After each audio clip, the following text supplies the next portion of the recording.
Thank you very much, the Right Honorable Prime Minister Raila Odinga. Ladies and gentlemen, let's take our seats. Thank you very much.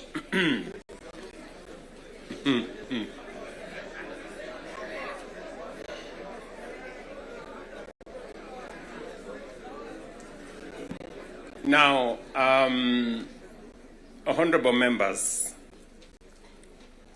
let me join the Right Honorable Raila Odinga and all the leaders who have spoken before me to welcome all of you to this very important first ever parliamentary group meeting that brings the two major coalitions together today here in Karen.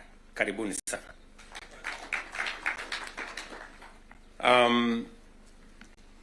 The Right Honorable Raila Odinga has given us the context of why we are meeting here. I really would want to add not so much, because he has ably contextualized why we are meeting here today. That we have a nation to look after, and we have a nation to protect, and there are options that are available to us, and I think we chose to protect the nation called Kenya by our coming together. And so I want to commend both the Right Honorable Raila Odinga and the ODM party, my former party, for standing up to be counted when the country needed leaders to stand up for Kenya. It may have been easy to do the opposite. It may have been popular to do the opposite. I know many people have vilified the Honorable Raila Odinga and the ODM party for the decision they took to stand for Kenya when there was need to do so. And let me say the following as the President of Kenya today. We have come from very far as a nation. We stand here today as a robust democracy, a nation that is making strides in our national development. And I want to speak to you candidly. I don't have a written statement because I really wanted to speak to you from my heart. Because where I stand today, I've had a political journey as a person. And by God's grace, I have come very far. You know, out of the 5 people who have become presidents in Kenya, I am one of them. I don't take it for granted, and I don't take it lightly that God has given me an opportunity to be one of the 5 Kenyans who have had the opportunity to lead this country. And I must say this to us as leaders, that a nation, the progress, the destiny of a nation is decided by leaders. As to whether we are going to be a progressive nation or we are going to be a failed state is going to be determined by leaders, by us, the people who are sitting here. And therefore, the place of leadership is almost sacred. Nobody becomes a leader by chance or by default or by mistake. Today, you are a member of parliament or a senator or a governor or the position I hold and all the other positions that we hold, because God and destiny has given us that chance. And we must think about it deeply. And so I want to ask you as leaders,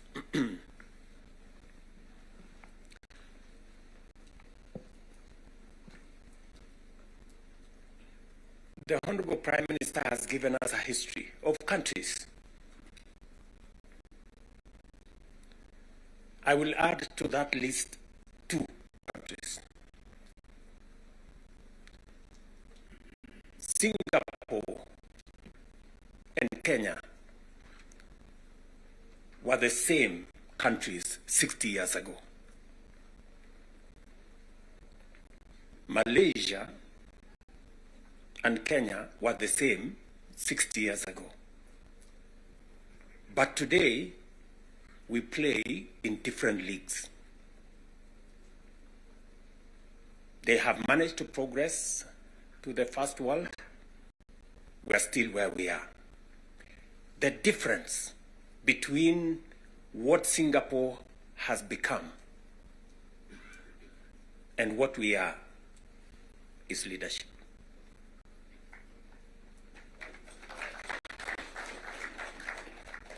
And that is the place, ladies and gentlemen, we occupy today. So that you understand the importance, the sacred position you hold as a leader. Sometimes people want to ask,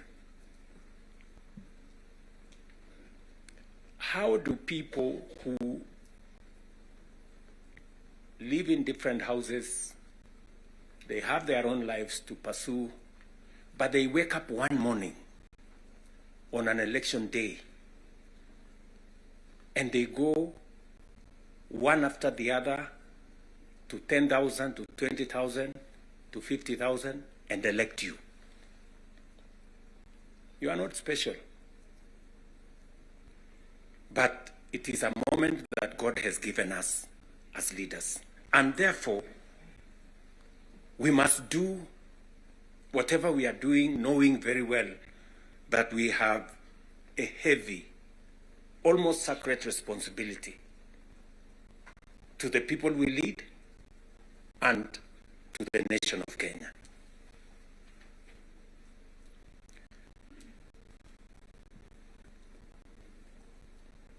And it is not that we don't know what we should be doing. We all know what we should be doing. It is not that we have shortage of ideas. It is not that we have shortage of what we need to do. In fact, I dare say we have some of the very best ideas. We have very good manifestos all the time. And in fact, if you look at, and I keep referring to this, if you look at the manifesto of Kenya Kwanza and the manifesto of Azimio, the difference is hardly 20-30%. 70% we share what we think should be fixed in Kenya.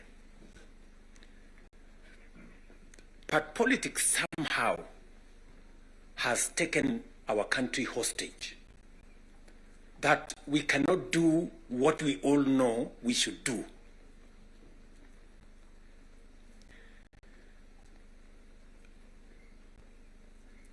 I have said that the difficulties that I face today as a president in Kenya are self-imposed.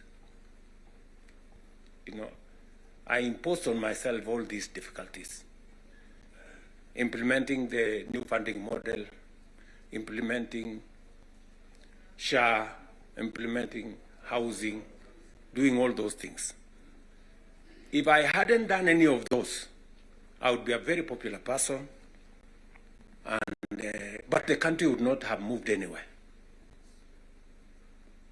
I am confident that if Raila had become president, he would be doing what I'm doing. Yes. He would be implementing SHA. He would be implementing housing. He would be doing reform in the education. He would be doing reform in agriculture. I know that for a fact because I have been in his school of leadership. That's the correct position. And he would be as unpopular or as he'd be having the same difficulties that I have today. But these are necessary for Kenya to change. Friends, we cannot change the country otherwise. And that is why he has the courage to stand here and tell you, let us stop the extortion. Yes. Very few leaders can stand here and tell you to stop the extortion that is going on in Parliament. I'm telling you the truth. Very few leaders. Because we like making peace with mediocrity. Oh, and trying to explain things that we shouldn't be explaining. Now let me ask you, friends, we are all friends here.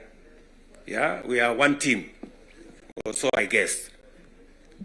This fellow who is called chairman of welfare in committees, what is their job?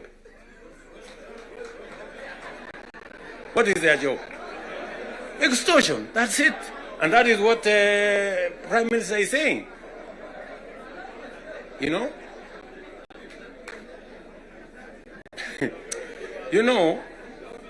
What is Sokohuru? What is Sokohuru? Tell me, what is, you know Sokohuru?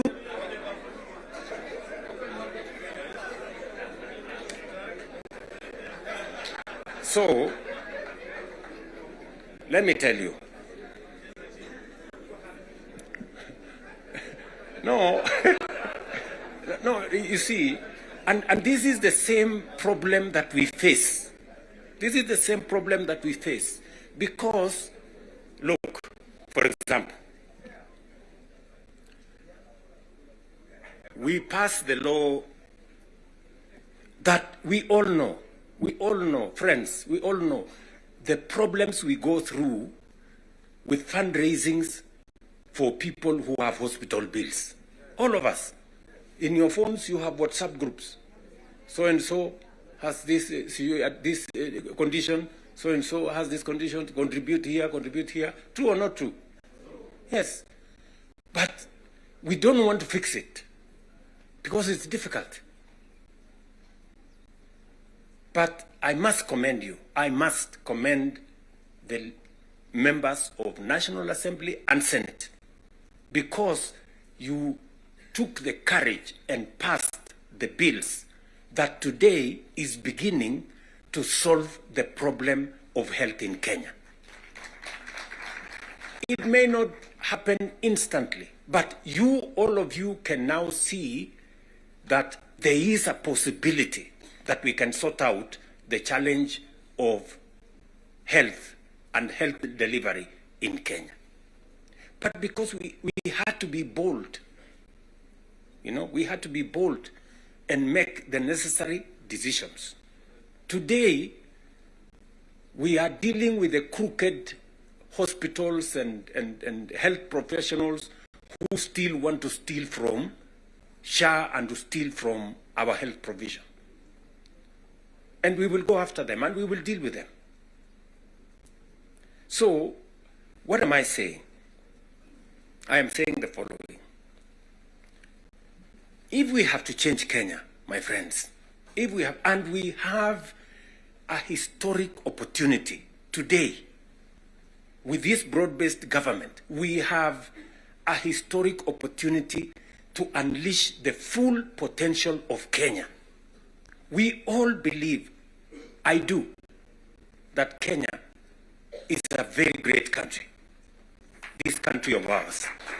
There is absolutely no reason why Kenya is not like Singapore. We have what it takes. Let me repeat. We have what it takes to measure up to the countries in the first world. Yes, we do. Yes, we do. But we are playing in the wrong league because leadership, me and you, are refusing to stand up to what this country needs. I really want to persuade you guys. I really want to persuade you friends. Yeah? This is not about William Ruto. I am here today, I will not be there tomorrow. This is not about Raila Odinga. Right? It's about the country called Kenya, where today we have the privilege to be the leaders, to be the decision makers, to decide which way Kenya. It is us who are seated here. It is us.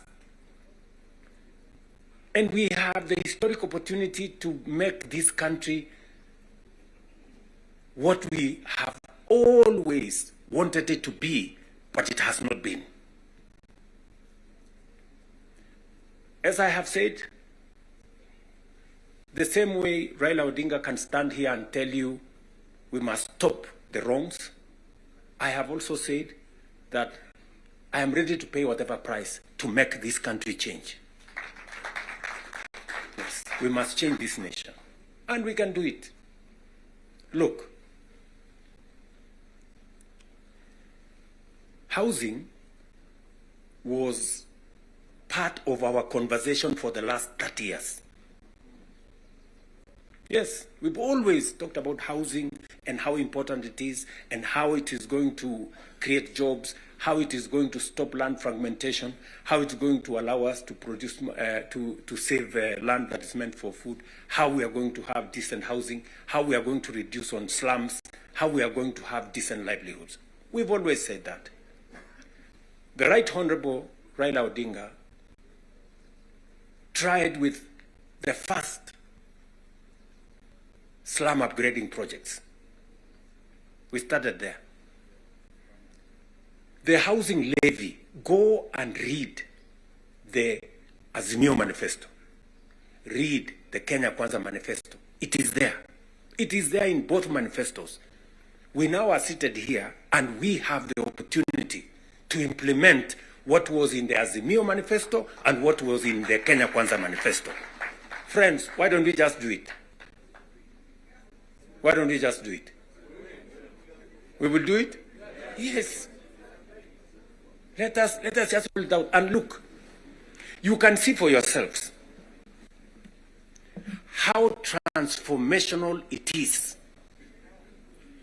Today, using the housing levy, we are not only doing housing, we are doing markets, we are doing hostels. And I promise you, what you see in Mukuru, what you see in Kisumu, because I have been there with Baba here, what you see in Eldoret, what you see in Nakuru, what you see in Kiambu here, what you see in almost every part of Kenya, is just housing implemented for 2 years. And you can already see the kind of impact it is having, the number of jobs it is creating, the way it is bringing change in our towns and cities. Friends, if we were to do this for 10 years, if we were to do this for 20 years, and this is a project that has been delayed, we are supposed to have done this 30 years ago. Tell me, if housing was implemented 30 years ago, how Kenya would be looking today. We wouldn't be different from Singapore. We may have started late, but we now have a chance to do it. I want to ask you, I want to request you for us to come together. And we are not coming together so that any one of us can get anything. We are coming together so that we can transform this country. And it is possible in our lifetime to change Kenya. In our lifetime. We now have maybe 320, 350,000 young people working in that space. We could double that to 700 in the next 2-3 months. We could scale up that to 1 million by next year. And we can energize the transformation of our country. That is why we are sitting here. That is why Baba and I have called this PG. Baba has told you we are here for Kenya. I am buttressing what we are saying, what he is saying, by telling you what we can achieve together. What we can do in our agricultural transformation. If it was not for the broad-based, for example, we wouldn't have had the kind of change that is required in our sugar sector. And I want to tell you, watch this space. In just 2 or maximum 3 years, Kenya will be a net exporter of sugar. Just 2 or 3 years. This country, which perennially we have been looking for safeguards from COMESA. Every year, we are looking for safeguards from COMESA. We are spending public money to go and pay for sugar, to go and pay for farmers, to go and pay for workers who don't work for government, just because we couldn't bite the bullet and tell the crooks there to get out.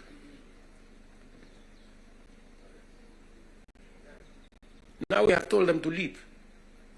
And I want to promise you, I want you to hold me to it. We are going to change the sugar sector. We are going to change the coffee sector. You have already seen what is going on in coffee. There is still a little bit of pushback, but we will deal with it.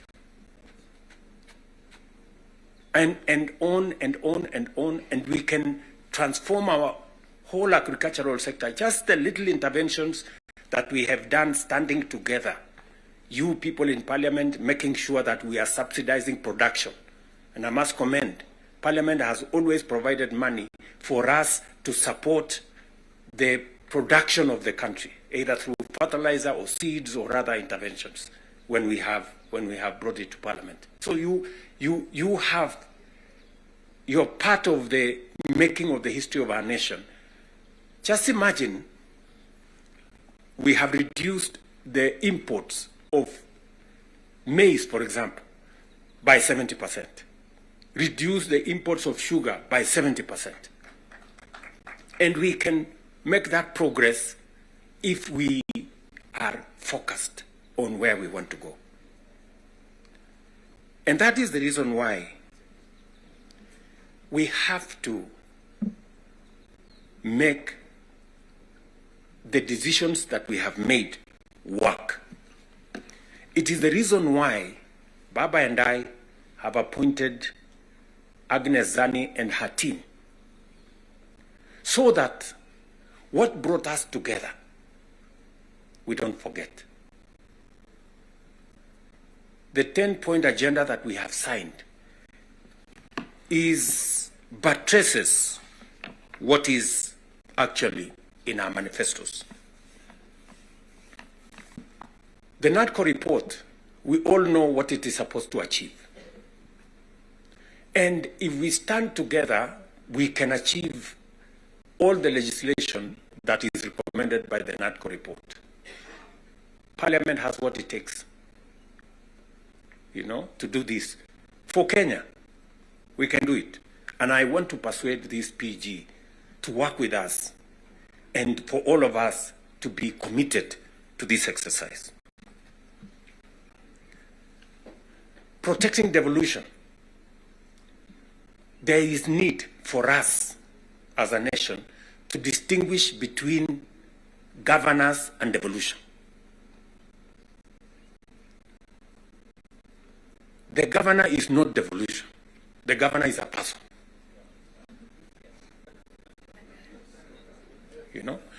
Devolution is about the people. It is not about the governor.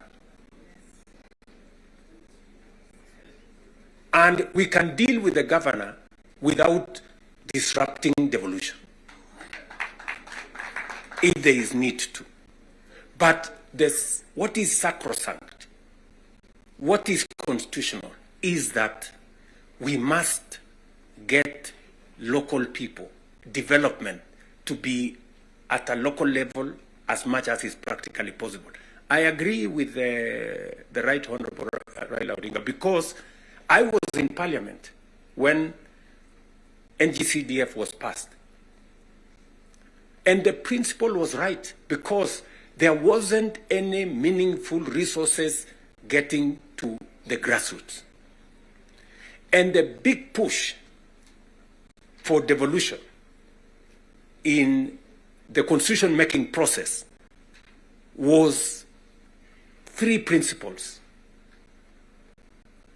making sure that resources get to the grassroots, making sure that there is representation at the grassroots, and making sure that accountability is also at the grassroots. So we need a conversation. You know, there are legitimate concerns on how resources are being spent at the counties. There is. We cannot also run away. There is legitimate concern. Let me ask, for example, the latest Sokohuru in the Senate.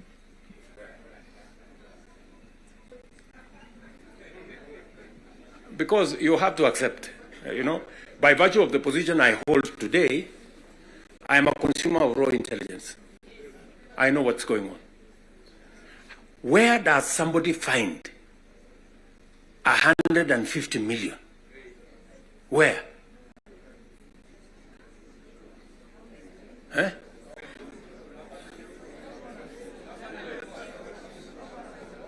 Is that his money?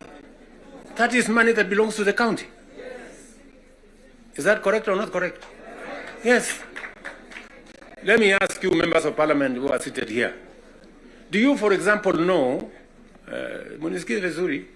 do you, for example, know that a few members of your committee collected 10 million shillings so that you could pass that law on anti-money laundering? Did you get the money? No.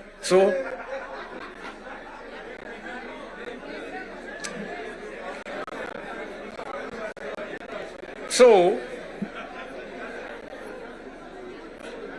going forward, si tunataka tukubaliane, si we are one team. Yes, there are people who are destroying the credibility of parliament. And they are collecting money in the name of parliament. And some of the time, or most of the time, that money never gets to parliament, it gets to a few people. We are not going to shame them. We are going to arrest them. Yes.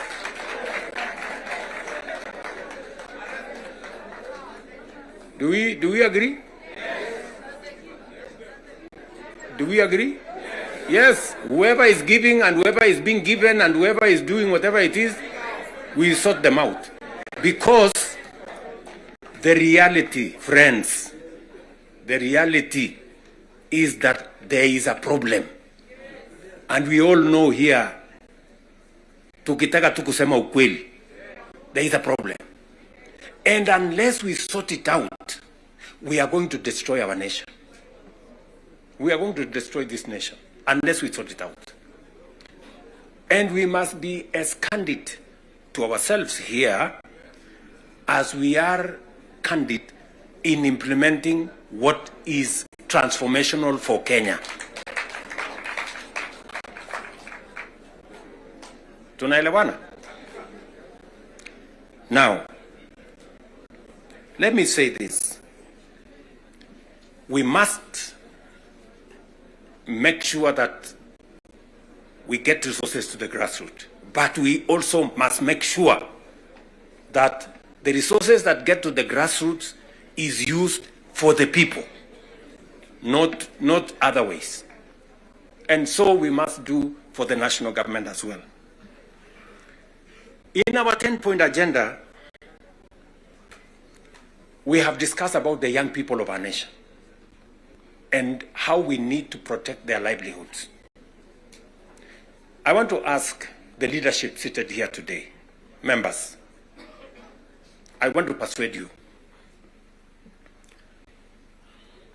We have a robust program. We have, I think, close to 8 or 9 different programs targeting our young people and how we can meaningfully engage them in employment and other interventions that benefit the young people of our nation.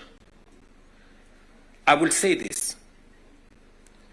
We spend close to 650 billion shillings every year in education, making sure that our young people go through primary school, ECD, primary school, junior school, secondary school, TVETs, and universities. We must equally have clarity in how these 650 billion shillings we spend every year, at the end of the day, how do we recover that money? By making sure that our young people become a resource for the development of our nation instead of being a problem to our nation. We must do that. And there are 6, 7 interventions that have gone through Parliament. Housing is one of them. Export of labor is another one. Digital jobs, and every member of Parliament here, especially of the National Assembly, you have resources to do ICT hubs. I remember discussing with Sirma there, chairman of NGCDF. I remember discussing with Kiarie, the chairman of ICT. And if there are any issues that concern, sometimes maybe we have a problem with resources, Mbadi is here. He knows that if there are resources that needs to be made available, is for us to provide interventions for young people to get an opportunity to work. You know very well that we can create hundreds of thousands of jobs in the digital space. You are aware of what we are doing in Nyota. You are aware of what we are doing in KJet. And if you don't, we should be able to explain to you so that you become part of the people, because you speak to hundreds of thousands of people every weekend, every day, as you go about your responsibilities, how they can tap into these opportunities and create livelihoods for the young people of our country so that they too can make a contribution towards making Kenya what we all want it to be. And I can continue, and I can continue on all the other aspects that we have worked on. We agreed that we must have a conversation on national debt because it has the potential to threaten our development. It is the reason why my good friend Mbadi and I have been in many different places, and we have done the most that we could to contain the issue of debt. We have gone out of our way to look for alternative sources of funding so that we don't always go to borrow. We have gone the route of securitization. We've gone the route of private-public partnerships. You know very well that we will be starting the construction of the road all the way to Mau Summit from here, Ironi. We are not going to be spending any debt money from government. The road is going to be built on private-public partnership. You know very well that we are going to begin the railway going all the way from Naivasha to Kisumu all the way to Malaba. We are not going to be spending money from debt like we did with the first section of the railway. we're going to be using public-private partnership to do that road. And many others that we have, we are thinking outside the box so that we can craft alternative mechanisms of delivering on public infrastructure or public goods without necessarily endangering the country with national debt. So we are working at it. It is part of the recommendation of the 10-point agenda that we must deal with. And we are seized with that matter. We will be giving, Mbadi and company will be giving a report to Zani's committee on what practical steps are we making to respond to the issues in the 10-point agenda. What are we doing about the young people? We will be able to tell Zani and the PG, and the PG should be there to monitor what we are doing so that we not only do it for us, but we also do it for the people that we represent. And finally, because I do not want to belabor the point, I said we have a historic opportunity. It is not always that protagonists come together to look at the greater interests of the country. But God has given us this opportunity. And I must commend Baba here, because very few leaders have the courage and the mettle to withstand criticism and stand for the nation. Very few people.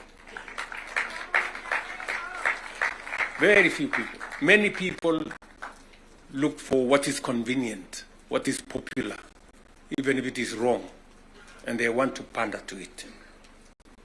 But when a nation's destiny is at stake, you need statesmen, you need people who have the courage to put Kenya first and everything else secondary. So, what am I saying in conclusion? I am saying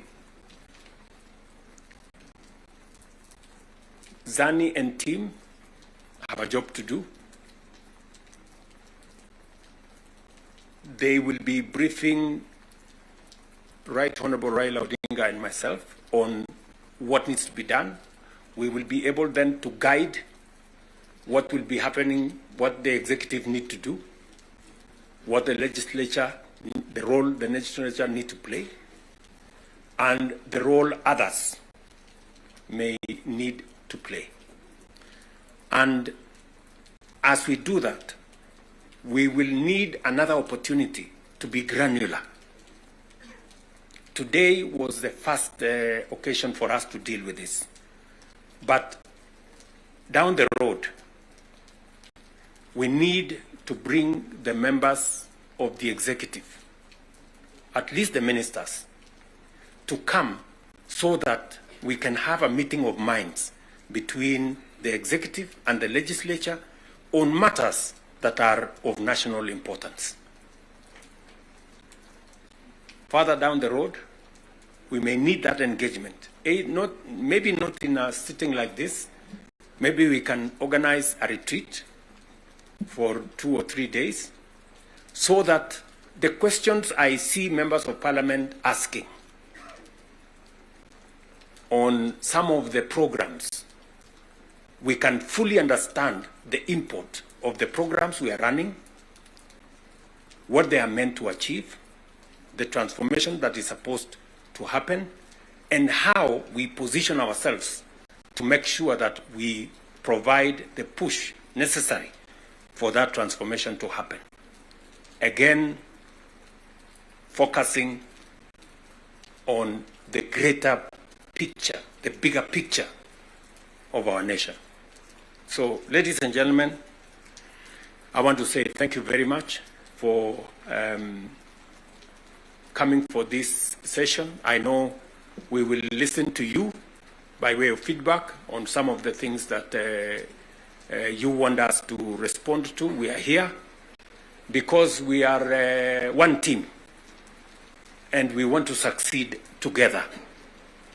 And we want to make sure that none of us is left behind.